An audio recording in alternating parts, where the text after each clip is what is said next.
Shri Lakshmirama cooperative society ముమ్మాటికి ఒక fake society, ఒక దొంగ సొసైటీ. నిన్న మా పార్టీ అధ్యక్షులు మాజీ ముఖ్యమంత్రి వర్యులు జగన్మోహన్ రెడ్డి గారు చెప్పినట్టు ఇది ముమ్మాటికి ఫేక్ సొసైటీనే. ఎందుకు ఈ మాట చెప్తా ఉన్నామంటే, ఈ సొసైటీని స్థాపించినటువంటి ఆదిశేషు గారు 1/1/2012 మరణించిన తరువాత వారి దగ్గర జీతానికి పనిచేసినటువంటి కొటికెలపూడి సజ్జనరాజు సహకారంతో, అతని దొంగ బుద్ధితో, అతని మోసపూరిత విధానంతో కొంతమంది వ్యక్తులు కొటికెలపూడి సజ్జనరాజు సహకారంతో ఈ సొసైటీకి సంబంధించినటువంటి పత్రాలని వారి ద్వారా తీసుకొని ఫౌండర్ మెంబర్స్ 67 మందిని తొలగించి కొత్తగా 52 మంది సభ్యుల్ని సజ్జనరాజు సహకారంతో చేర్చుకున్నారనేటువంటి మాట వాస్తవం. ఎందుకంటే 2012కి ముందే ఈ భూమి విలువ చాలా పెద్ద మొత్తంలో ఉంది. విజయవాడ నగరం నడిబొడ్డులో ఉంది. 2 ఎకరాల 17 సెంట్ల భూమిని కాజేయాలనేటువంటి కుట్రతో ఆదిశేషు గారు మరణించిన తర్వాత అతని దగ్గర పనిచేసేటువంటి సజ్జనరాజు సహకారంతో కుట్రపూరితంగా ఈ ఆస్తిని కొట్టేయాలని, 2 ఎకరాల 17 సెంట్ల భూమిని కాజేయాలని సభ్యులని మార్చిన మాట ముమ్మాటికి నిజం. ఈ విషయం మీద ఆదిశేషు గారి భార్య మరి వర్రే లక్ష్మి గారు 2012 సంవత్సరంలో కోఆపరేటివ్ డిపార్ట్మెంట్కి మరొక 9 మంది సభ్యులతో కలిసి ఫిర్యాదు చేశారు. 2012లోనే ఫిర్యాదు చేశారు. మమ్మల్ని సభ్యులుగా అన్యాయంగా తొలగించారు. దీని మీద విచారణ చేయాలని వారి దగ్గర ఉన్నటువంటి అన్ని ఆధారాల్ని కూడా కోఆపరేటివ్ డిపార్ట్మెంట్కి సమర్పించిన మాట నిజం. మరి వారు ఇచ్చినటువంటి ఫిర్యాదుని తీసుకొని కోఆపరేటివ్ డిపార్ట్మెంట్ కూడా విచారణ చేసి 2 సంవత్సరాల తర్వాత అంటే 2014లో లక్ష్మి గారు ఇచ్చినటువంటి ఫిర్యాదు కరెక్టే, వారు సమర్పించినటువంటి ఆధారాలు కరెక్టే కనుక 67 మంది సభ్యుల్ని 15 రోజుల్లో తీసుకోవాలి, సంఘ పుస్తకాల్లో నమోదు చేయాలని విచారణ అధికారి మస్తాన్ అలీ గారు ఇచ్చినటువంటి రిపోర్టుని అమలు చేయాలని అప్పుడు ఉండేటువంటి అధికారి అసిస్టెంట్ రిజిస్ట్రార్ ఎం సుమలత గారు కూడా మరి నోటీస్ జారీ చేశారు. 15 రోజుల్లో గనక ఫౌండర్ మెంబర్స్ 67 మందిని తీసుకోకపోతే ఖచ్చితంగా కోఆపరేటివ్ యాక్ట్ ప్రకారం చర్య తీసుకుంటామని ఆ రోజు 2014లో ప్రెసిడెంట్గా ఉన్నటువంటి వెంకట శ్రీనివాసరావుకి నోటీసు ఇచ్చిన మాట నిజం. మరి కోఆపరేటివ్ అధికారులు నోటీస్ జారీ చేసిన 67 మంది మెంబర్స్ని తీసుకోమని చెప్పిన ఎందుకు మీరు ఆ 67 మందిని సంఘంలోకి తీసుకోలేదు? మీకు సహకరించినటువంటి అధికారి ఎవరు? మీరు ఏ అధికారి మద్దతుతో ఫౌండర్ మెంబర్స్ని తిరిగి తీసుకోకుండా దొంగ సభ్యులతోనే ఈ సంఘాన్ని మీ హస్తగతం చేసుకొని నడిపించారు? ఆ అధికారి పేరు కూడా, మీకు సహకరించినటువంటి రిటైర్డ్ అధికారి పేరు కూడా పాండురంగారావు. మీకు సహకరించినందుకు ఈ కోట్ల రూపాయల ఆస్తిని మీరు కొట్టేసేందుకు సహకరించినటువంటి పాండురంగారావు భార్య ప్రసూనాంబ గారిని కూడా మీరు సభ్యులుగా తీసుకున్నారా లేదా? దీనికి మీరు సమాధానం చెప్పాలి. మీరు చేసినటువంటి అక్రమాలకి, మీరు చేసినటువంటి మోసపూరిత విధానాలకి సహకరించినందువల్లనే పాండురంగారావు గారి భార్య ప్రసూనాంబ గారిని శ్రీ లక్ష్మీరామ కోఆపరేటివ్ సొసైటీలో సభ్యురాలుగా కొనసాగిస్తున్న మాట నిజం. ఎందుకంటే విలువైన భూమి విజయవాడ నగరం నడిబొడ్డులో ఉంది. మీకు చేసేటువంటి అన్యాయాలకి, అక్రమాలకి మరి రిజిస్ట్రార్ హోదాలో ఉన్నటువంటి పాండురంగారావు సహకరించబట్టే వారి భార్య ప్రసూనాంబ గారిని కూడా మీరు సొసైటీలో సభ్యురాలుగా చేర్చుకున్నారు. ఈ ఆస్తిలో వాటా ఇస్తానని చెప్పబట్టే కదా ఇవన్నీ చేశారు. విచారణ చేసి 2 సంవత్సరాల తర్వాత ఫౌండర్ మెంబర్స్ 67 మందిని తీసుకోమని చెప్పిన ఆ రోజు ఉండేటువంటి కాగితాల పరంగా ఆ రోజు ఉండేటువంటి ప్రెసిడెంట్ వెంకట శ్రీనివాసరావు ఎందుకు 67 మందిని తీసుకోలేదు? తీసుకోకపోతే 15 రోజుల తర్వాత కోఆపరేటివ్ చట్టం ప్రకారం మేము ముందుకెళ్తామని నోటీసులో ఉంది కదా. అయినా మీరు ప్రభుత్వం వారి ఉత్తర్వుల్ని ఈ కోఆపరేటివ్ సొసైటీ అమలు చేయలేదంటే, లక్ష్మీరామ కోఆపరేటివ్ సొసైటీ కమిటీ పరిగణలోకి తీసుకోలేదంటే దీని వెనకాల ఎలాంటి వ్యక్తులు ఉన్నారు? ఎలాంటి వ్యక్తులు ఉన్నారు? ప్రజలందరూ కూడా చాలా స్పష్టంగా అర్థం చేసుకోవాలి.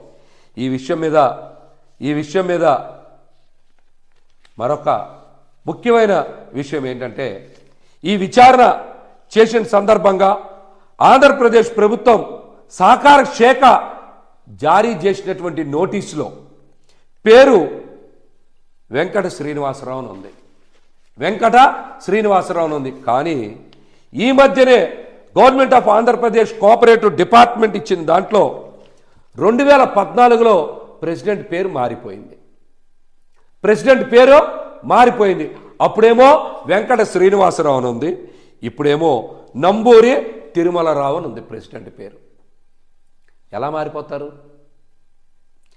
మారిపోతారు అంటే కోఆపరేటివ్ ఆఫీసులో కూడా, అంటే ప్రభుత్వ కార్యాలయంలో కూడా కాగితాలన్నీ మారిపోతున్నాయా? మీ ఇష్టానుసారం అధికారులు మేనేజ్ చేసి కమిటీలో మీకు నచ్చిన పేర్లు రాసుకుంటున్నారని చెప్పడానికి ఇంతకన్నా నిదర్శనం ఏం కావాలి? అందుకనే ఇది ముమ్మాటికి ఫేక్ సొసైటీ, దొంగ సొసైటీ అని మేము చాలా స్పష్టంగా చెప్పగలుగుతా ఉన్నాం. మరొక ముఖ్యమైన విషయం ఏంటంటే, శ్రీ లక్ష్మీరామ కోఆపరేటివ్ సొసైటీ ఎప్పుడు కూడా నష్టాల్లోనే ఉంది. ఈ మధ్యనే వారు ఫైనల్ ఆడిట్ రిపోర్ట్లో కూడా 2023-24 సంవత్సరానికి సంబంధించి 2023-24 సంవత్సరానికి సంబంధించి 6,16,000 రూపాయల నష్టాన్ని చూపించారు. కానీ 24-25లో అంట స్వసంగం కోసం ఏ రోజు పైసా ఇవ్వనోళ్ళు, ఏ రోజు రూపాయి ఇవ్వనోళ్ళు 2,43,90,000 రూపాయలు అడ్వాన్సులుగా ఇచ్చారంట. 2,43,90,000 రూపాయలు అడ్వాన్సులుగా ఇచ్చారంట. ఈ సభ్యులు ఆర్థిక పరిస్థితి ఏంటి? వీళ్ళు ఇన్ని కోట్ల రూపాయల డబ్బులు ఎక్కడి నుంచి వచ్చాయి? వీళ్ళందరూ ఇన్కమ్ ట్యాక్స్ ఎస్సీలేనా? వీళ్ళ ఆదాయం సక్రమమైందేనా? ఇవేమీ చూడకుండా సహకార శాఖ కూడా ఏ విధంగా ఆడిట్ పూర్తి చేసింది? ఇన్కమ్ ట్యాక్స్ డిపార్ట్మెంట్ కూడా ఈ సొసైటీ మీద దృష్టి సారించాలి. ముఖ్యంగా మేము ఒకటే డిమాండ్ చేస్తా ఉన్నాం, ఇది దొంగ సొసైటీ కాబట్టి ప్రభుత్వం వెంటనే విచారణ చేసి ఈ సొసైటీని రద్దు చేయాలి.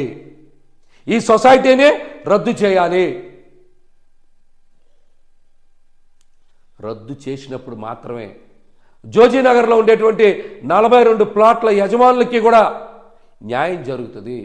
ఆ స్థలం వారిదే, వారు డబ్బులు చెల్లించుకొని కొన్నటువంటి స్థలం. వాళ్ళది న్యాయ పోరాటం, వాళ్ళది ఉనికి కోసం పోరాటం, వాళ్ళది జీవితాల కోసం పోరాటం. వీళ్ళది దొంగ సొసైటీ, మాయ సొసైటీ. కుట్రపూరితంగా ఆదిశేషు గారు మరణించిన తర్వాత సజ్జన్ రాజ్ సహకారంతో ఆదిశేషు గారు కుటుంబ సభ్యులు కూడా మోసం చేసి కొట్టేసినటువంటి ఈ సొసైటీ మీద ప్రభుత్వం తక్షణమే దర్యాప్తు చేయాలి. చేసి వెంటనే ఈ సొసైటీని రద్దు చేయాలని కూడా మేమైతే డిమాండ్ చేస్తా ఉన్నాం. మరొక ముఖ్యమైనటువంటి విషయం ఏంటంటే, మొన్న ప్రెస్ మీట్ పెట్టినటువంటి మహాదేవ హరి గారు మీరు ఏ హోదాలో ఆ ప్రెస్ మీట్ పెట్టారో మీరు సమాధానం చెప్పాలి. ఏ హోదాలో మీరు ప్రెస్ మీట్ పెట్టారు? ఎక్కడైనా సరే 2013 నుంచి ఇప్పటి వరకు కూడా మీరు కమిటీలో ఉన్నారా? ఏ హోదాలో అయినా ఉన్నారా? చెప్పండి. ఏ హోదాలైనా ఉన్నారా మీరు? సమాధానం చెప్పండి.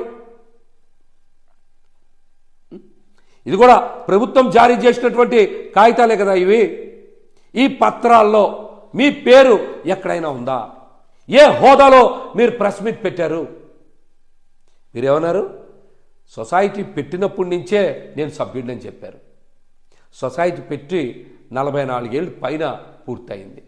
ఇప్పుడు మీ వయసు 62, 63 ఉంటాయి.